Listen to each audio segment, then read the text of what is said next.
KINER'S Korner is brought to you by Budweiser. Beechwood age for that clean, crisp taste. This Bud's for you. By Mitsubishi Motors, who invite you to come see the full line of cars and trucks. Mitsubishi, suddenly the obvious choice. And by NatWest Banks, raising the standards of banking. So raining here at Shea Stadium. Lloyd Lindsay Young assured us that it was going to stop raining, and we have a person who wants equal time who says he's involved with the weather. And what's your prediction, sir? Today's forecast, damp. Continued damp, leading to partly moist. Or something like that, Ralph. These, at short notice, it's very hard to prepare. The last time I saw George Carlin, I was driving down Sunset Boulevard, Hollywood, California, and I see this limousine pull up alongside of me, and the window goes down, and I see this head stick out the window and says, "Hey, Kiner." He says, "Kiner, I'm a Mets fan. My name's George Carlin." Yeah, I was heading out for Dodger Stadium today. They won that night. They do well. The Mets do well when I'm out there at Dodger Stadium. Of course, you've been a baseball fan for years and a Brooklyn Dodger fan going back to the days when they played here. Sure, National League fan. I grew up in Manhattan, and I was one of the few kids in my neighborhood rooted for Brooklyn. But I loved those guys, and then when they left, you know, like a lot of people, it really created a big void. And I could never get with that team on the coast. I could never root for You're out there a lot. You work out there all the time. Yeah, but my loyalties are New York. All my sports team loyalties, except for the Raiders. I like them because they're outlaws, you know. but the Dodgers, you know, the whole organization changed. They got very uptown. When they were here, they were very working class, and it was a good small ballpark, and it was a people's place. But out there, it's very, I don't know. Well, of course, here in Brooklyn, they had the symphony, and they had Hilda Chester with the cowbells, and it was a very intimate ballpark, and the public address announcer was funny, and he used to say, for those people in the front row, remove your clothing, and that type of thing. I was out there the night Gil Hodges hit 4 home runs in one game. That's my big baseball memory as a fan. They beat the Boston Braves, I think 22-2 or something like that. And the pitcher, Erskine, went 5 for 6. That's not too bad. He went 5 for 6, and Hodges hit 3 home runs, and then he had an at-bat when he didn't get one. And then everyone knew it was going to be his last at-bat. It was probably the 8th or 9th inning.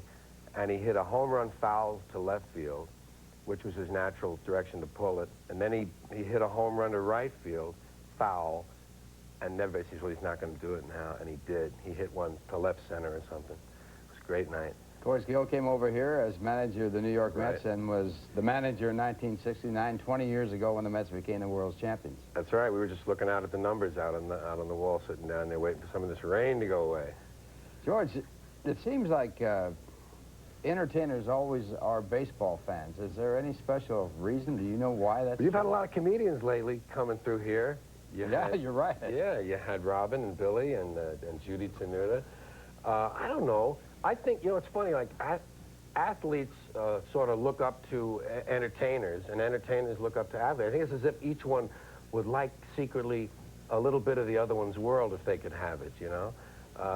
It's funny, some of the parallels, and yet some of the differences, like ball players practice, but entertainers rehearse. And ball players have a locker room, but entertainers have a dressing room. That's all I have on that. If I had more, I'd give you more, but I'm only up to 2 things. You know, I like comparing stuff, but I'm only probably up to like 2. to work at night, too. It's daytime. You're like Ted McCarver. McCarver says he hates day baseball. Can't get with it till the lights come on. Yeah, well, I'm trying to get a ball game in today here. I came down from Boston for this. By the way, this is my favorite station, because I live, you know, in L.A., we get it on the cable. Right. And I watch the New York newscast, even about issues I don't care about, just to hear the accents. You know, I'll be honest. So, well, he came out to the 3rd-story window. The guy was on a fire escape, and we started firing at him, and he come out here into the alley. I like that. Makes me feel right at home. Well, you do a great routine on the jargon of 125th Street, the line there, the dividing line on 125th Street. Well, we were Irish kids in an Irish neighborhood that was changing, and we were right next to what we called Black Harlem and Spanish Harlem. We called our section White Harlem, because that sounded bad. You know, if you were downtown and some guy said, "Where you from?" You say, "White Harlem." You say, "Oh, okay. They So back off a little yeah, bit. we use that. See, they called it Morningside Heights. Columbia University called it Morningside Heights because that sounded faggy, and they liked that, you know. But it was really Harlem, and we knew that. And it was a great place because you had all those mixed influences, you know. And, yeah, the Irish guys, they won't talk like this. There was a lot of the guys talk like that. The older guys, the guys that had been in the Second World War talk like this. Now, get out of here, get off the corner. The younger guys talk like that. Come here, hey, Howie, come here. You got a bat? You got a ball? Come on, let's go play ball. What are you talking about? Get out of the way. That's the way the cops all talk. Get off the corner. Get off the corner here. You're just standing on the corner. When you get off the corner, the lady's calling in. Get off the corner. Good place. Tell me something. How do you develop these routines that you have? Does it take you a long time, or do they come to you like a flash, or what? Oh, yeah.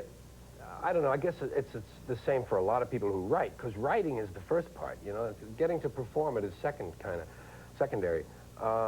It's just observation. You know, you notice things that stand out to you. Like I have a thing, you might have heard it. The sports people have heard it a lot. The comparisons between baseball and football. The difference between the two games. The fact that one of them is a pastoral 19th century game played in a park, and the other one is a technological 20th century struggle in a stadium. And the differences in the terminology. And it just comes from noticing those patterns and writing them down, you know. And occasionally you say, well, that's ready. I think I got enough on that. Like I gave you two things before. That's not ready. That's not ready. Not ready. The other thing was ready, though. Yeah. Well, you know, Bill Veeck always said that during the turmoil of the Vietnam War and 1969, when the Mets won the championships and won their championship, and of course at that time it was a terrible era in America's life, and then he said that baseball came back when everything settled down, and people enjoyed baseball more now because there was not that conflict going all the time. And do you believe that? I think, yeah, that seems like true. See, I had a problem. There was a series of years when I took a lot of drugs, so I don't know who won anything during those years. It's true. You can judge your drug abuse years by not knowing who was in the World Series. Because I can count them right up to then. I can go right from my childhood all the way, and then suddenly I say, who was that? 72, 73, 74, gone. So then I jump in again. So I had a similar sort of a fade out there. Baseball has that great renewal thing, you know? I mean, it's a promise every spring, just like the way nature's renewing itself in the spring. I hate to get poetic about sports, you know, I don't like it when I read it, but it's true. It just every spring, oh, there's another chance. We got another shot, you know? You don't feel that of basketball and football. It's true of them, but you don't get that same kind of Don't have feeling. that long build-up. That's the whole renewal, thing. yeah. But the great saying came out of Brooklyn, wait till next year. That was the one they used. We had to say it a lot.